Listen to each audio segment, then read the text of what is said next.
I'm Katie. And we are Just Talkin' Ag.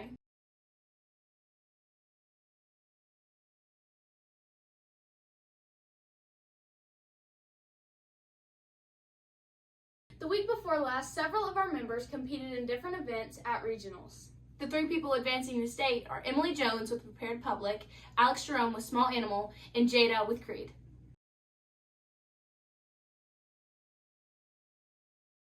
This week is our school's spring break, so if you have an SAE visit you would like one of the advisors to do, please let them know.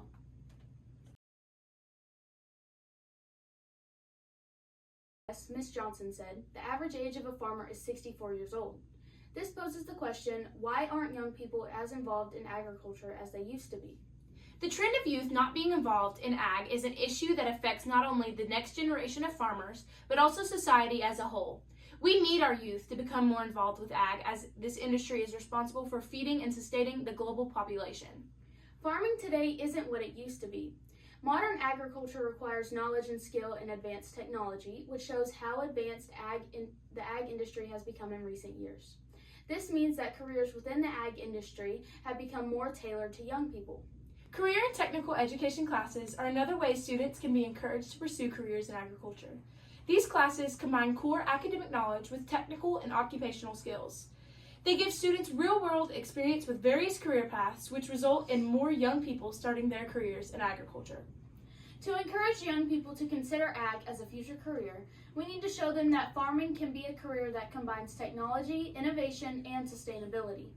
Agriculture can be a solution to some of the world's biggest problems, and we need our youth involved to make that possible.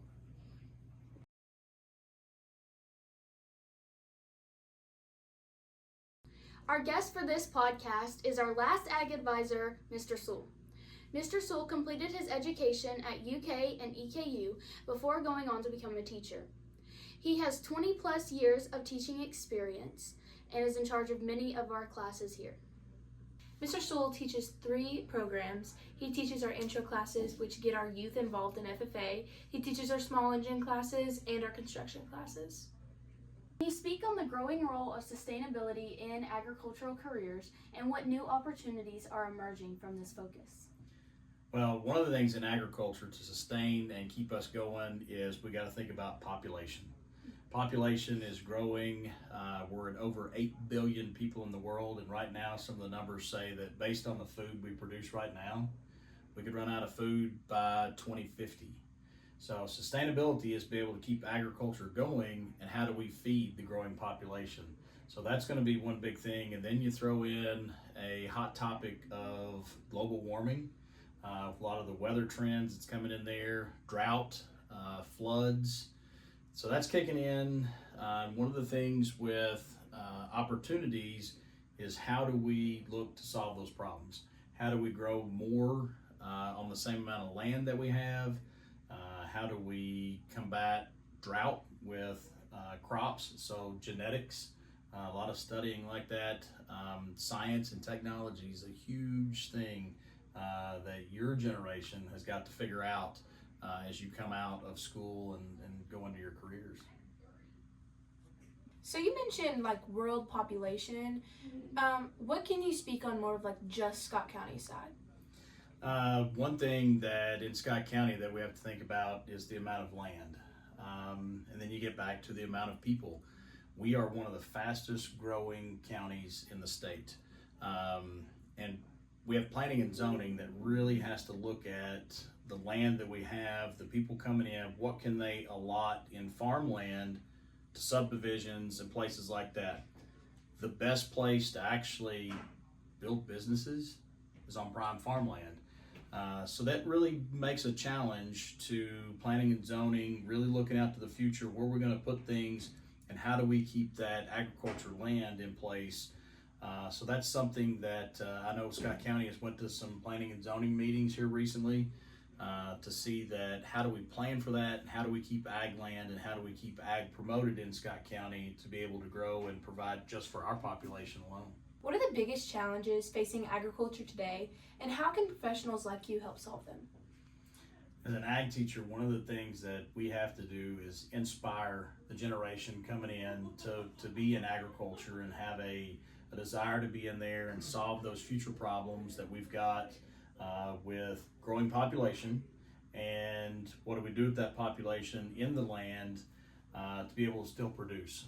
That comes back to as an educator, to try to get students to see the benefit of science, genetics, nutrition, and then you throw in my specialty that I like to do, the ag construction, understanding how to fix your equipment, how to modify equipment to be able to farm more with less, because we have less farmers now than we've ever had, but those farmers are able to produce more than they've ever been able to produce.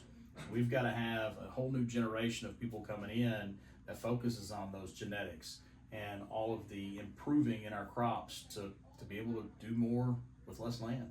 Are there opportunities for careers in agriculture that don't involve traditional farming, like agribusiness or policy development? One that really stands out to me, we've got a student, Kylie Sparrow, that's doing law and justice right now. And I think she's looking at going into agriculture law. And that is huge, to be able to protect farmers, to look at the policy. I've brought up planning and zoning, to have people that understand that in the real estate, that's not just looking at breaking up the family farm and how we can break that up into subdivisions, but ways that we can make it feasible for incoming generations or multiple generations to stay in farming, because that's going to be huge. So how do we come up with policies that don't allow land to be taken? For example, in Scott County, you can't go out and buy anything less than 5 acres right now, because they don't want farms to be broken up into subdivision areas. The downside to that is you have a lot of growth, urban sprawl that is kicked in, and you've got a lot of 5-acre houses and small lots. So it's a balance of how do we keep population, how do we encourage growth, because growth encourages businesses, but how do we also protect farmland? So having people that's in that legal field and understanding the politics. And another career that goes into opportunities is, as you have farming, you got a lot of bigger equipment, you got a lot of loans. So even in like ag credit or farm credit, the business aspect of banking. So there's a lot of careers that, besides just farming, that helps to support the farmers. I'm also in law and justice, so I think, delving into the agriculture part of law is very complex. And so I think it's really good that that's getting more attention. Absolutely. I also feel like real estate in that place. I know there's a lot of people coming into real estate through agriculture, because who's going to sell you these farms, and who's going to be able to sell you the type of things that you need to be a part of agriculture. So I feel like, all of those things, especially not being in agriculture, fits right in. Yep, absolutely. How can education and training programs evolve to better prepare the next generation of the agriculture? This gets into, I'm old, I've been around for a while, kind of answer. This is my 22nd year of teaching, and in those 22 years, I've saw a huge change in the students that I've had come in. When I was in school, and even beginning teaching, I had several students that came from a farm, and so they really understood agriculture. As opposed to now, I've got a lot of students that have never been on a farm, never been around it, but they see the interest, they see the recruitment from you guys, and so they think it's cool, so they want to come take it. So it's a double-edged sword to say, how do we evolve?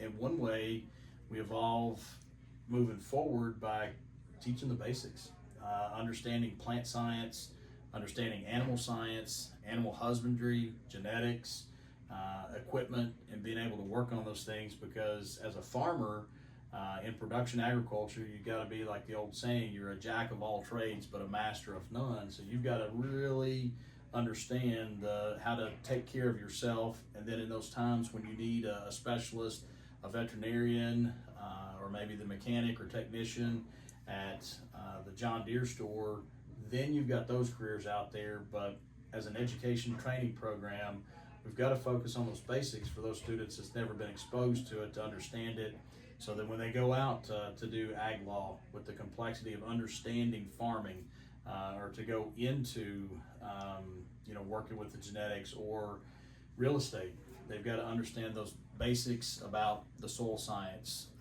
plant science, and animal science, and ag mechanics, and to be able to really help out with the future. So in one way to evolve, we got to make sure we hit those basics. Do you feel like us as a podcast could almost, promote the basics of agriculture? Like, do you know of any ways that we could almost get that out there? Yeah, it's about getting people enthused and excited about it. It's easy, real easy to look forward with agriculture and the future, and really look at the doom and gloom of what can and can't go wrong. And I think that's something that has been going on for generations. As I was younger, I heard people talk about the doom and gloom about population growth, and we're using up all the farmland, and things are getting so expensive. It's going to be bad going into the future. And that's one way of looking at it. Or you look at it, we talk about in agriculture, we watch the movie Temple Grandin. And one of the things that she talks about when she sees a wall is find the door.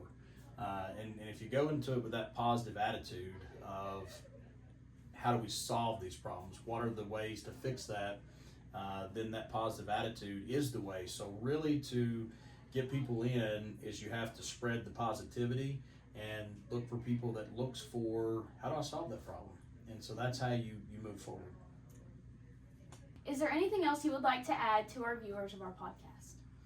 Well, one of the things that when I start out with new students that I always like to tell them, because FFA in agriculture has so many possibilities, it's so diverse, is that I always tell them that FFA will take you as far as you want to go. So you have to get engaged, you have to see those opportunities, and it can take you a lot of places. So we can take the horse to water, and hopefully they drink. So it's about encouraging these students, and hopefully these people watching the podcast will be excited. Tell people to take these ag classes so that they can have that opportunity that FFA puts out there to take you as far as you want to go. Thank you, Mr. Sewell, for letting us have you on the podcast today. We appreciate you taking time out of your day to come and just speak about the topic that we need to be advocated for in agriculture.